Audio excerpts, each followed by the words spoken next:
wil ek haar smag, nie vir die wêreld om te sien of te vra, maar vir ons, waar liefde stil en eerlik weet, waar ons kan wees, sonder oordeel of vrede. Nie 'n vertoning, nie 'n vals fatsade, maar 'n veilige plek, ons eie belade, waar liefde leef, nie net iets wat ek vra, maar iets wat ons bou, dag vir dag.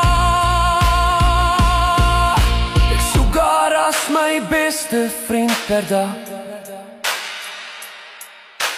iemand wat saam met my die wêreld wil vra.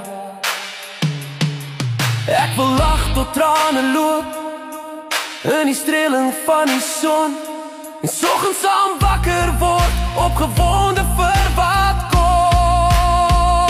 Ek wil my gedagtes en drome met haar deel, belangstellings bou, 'n pad sonder om te verbeel, en bo alles saam dank vir wat ons het vir ons Vader by, en liefde opreg gered.